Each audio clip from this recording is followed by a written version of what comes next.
नमस्कार। आस्क आशीष के अन्य एक एपिसोड में आप सबका स्वागत है।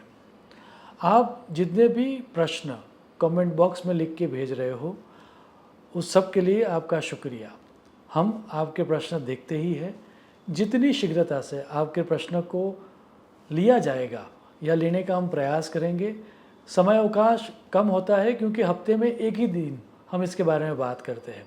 आप अपना प्रश्न लिख के भेज देना।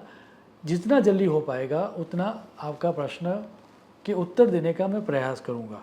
सबसे पहला जो प्रश्न पूछा है वह पूछा है प्रेमा जी ने, और उन्होंने पूछा है, नमस्ते sir, I am living abroad. I want to know please how can I find my गुरु।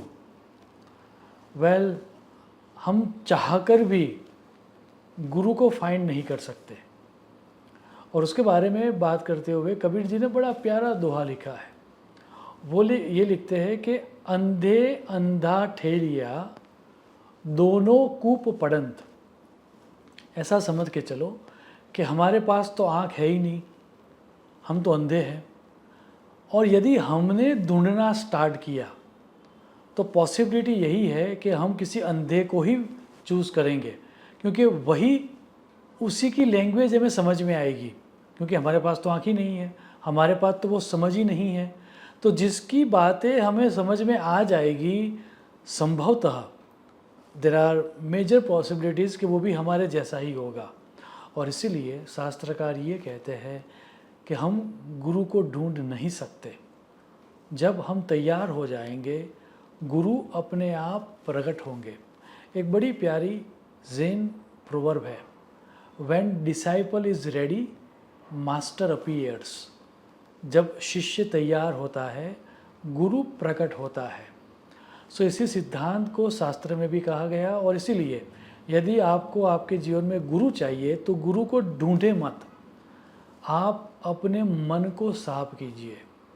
जैसे ही आपका मन साफ होगा, जैसे ही आप तैयार हो जाओगे, गुरु अपने आप प्रकट हो जाएगा। इसी संदर्भ में एक दूसरा प्रश्न भी है जो पूछा है होस्टांग जी ने, और वो ये पूछते हैं, क्या मंत्र जाप गुरु से दीक्षा लेने के बाद ही लेना चाहिए। अब शास्त्रों में कई तरह के मंत्र कहे गए हैं।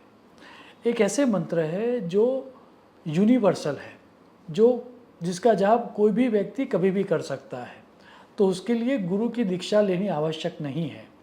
लेकिन कुछ मंत्र ऐसे हैं जो स्पेसिफिकली डिज़ाइन किए गए हैं आपकी आवश्यकता के अनुसार, आपकी रिक्वायरमेंट के अनुसार। ऐसा समझ के चलो कि क्लोथिंग में ब्रांड्स होती है, और ब्रांड्स में most of the time extra small, small, medium, extra large, large, उस तरह की साइजेस होती है। और वो यूनिवर्सल साइजेस होती है, वो कोई भी यूज़ कर सकता है। इसी तरह से मंत्रों में भी ऐसा कहा गया है कि कुछ यूनिवर्सल मंत्र जाप है, कोई भी कर सकता है। लेकिन फिर आप कपड़ा चूज़ करो, आप टेलर के पास जाओ और अपने बॉडी के फिटिंग के अनुसार आप टेलर मेड कपड़े पहनो। तो उसके लिए आपको टेलर चाहिए ही चाहिए। इन वेरी सेम वे, यदि आप स्पेसिफिकली किसी एक साधना के प्रति आगे जाना चाह रहे हो या स्पेसिफिक मार्ग में आगे बढ़ना चाह रहे हो, सिर्फ अंतःकरण की शुद्धता या फिर ओवरऑल हैप्पीनेस आपका पर्पस नहीं है, आपको कुछ विशेष चाहिए, तो उसके लिए आपको गुरु चाहिए ही चाहिए। और तब जो मंत्र जाप आपको गुरु दे उसी का आपको उच्चारण करना चाहिए। लेकिन जो फेमस मंत्र जाप है, जो पुस्तकों में दिए गए हैं, वैसे किसी भी फेमस मंत्र जाप का उपयोग यूनिवर्सली आप कर सकते हो, उसके लिए गुरु की आवश्यकता नहीं है। तीसरा और आखिरी प्रश्न जो पूछा है वह पूछा है भाग्यश्री चौधरी ने। वो ये पूछते हैं कि is our life partner fixed as per previous karma और we have some choice to select. Well, most of the life की जो बड़ी बड़ी इवेंट्स है या जो लोग हमारे आसपास हमें मिलते हैं, उसके लिए शास्त्रों में ये कहा गया कर्मानुबंधिनी मनुष्य लोके। इस मनुष्य लोक में जो भी व्यक्ति हमें मिलते हैं और बड़े लंबे समय तक मिलते हैं, उनके साथ हमारा कर्मों का अनुबंध होता है। और कर्मों का यदि अनुबंध है, उसका अर्थ ये हो गया कि वो पिछले जन्म से तय है। आइदर हम स्क्वायर अप करने के लिए आए हैं, उनका कुछ बाकी है, हमने लेके रखा है, उनको देना है, उसके लिए आए हैं, या फिर हम आज कर रहे हैं, आगे जाके वो हमें देंगे। सो कर्मों के अनुबंध के अनुसार यदि कोई हमें मिलता है तो ऑफकोर्स उसमें हमारी चॉइस बहुत नहीं है, लेकिन फिर भी लक के ऊपर काम करने वाले लोगों ने ये कहा कि कुंडली के अध्ययन से आप ये जान सकते हो कि आपको किस तरह का जीवन साथी मिलेगा, वो फिक्स्ड है या आपकी चॉइस है। वो जो भाग्य है आपका जीवन साथी मिलने का, वो अनिवार्य है, दैट मीन्स आपका कुछ नहीं चलेगा, या फिर अनिवार्य प्रारब्ध है, दैट मीन्स आप कुछ चाहो, आप मंत्र जाप करो, नंग पहनो या फिर दान करो, दक्षिणा दो, तो उससे क्या जीवन साथी के सुख में चेंज लाया जा सकता है, या फिर वो कंप्लीटली आपकी चॉइस है।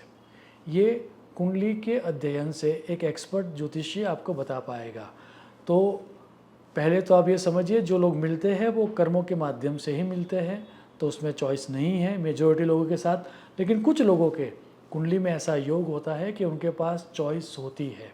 सो कुंडली का अध्ययन करके ही आप जान पाओगे कि आपको जो जीवन साथी इधर मिलने वाला है या मिल चुका है, वो फिक्स था या फिर आपके पास चॉइस थी। आपके भी यदि कोई प्रश्न हो तो मेरे किसी भी वीडियो के कमेंट बॉक्स में आप लिख के भेज देना। जितनी शीघ्रता से मैं उसका उत्तर दे पाऊँगा मैं प्रयास करूँगा। शुभम भवतु। प्रणाम।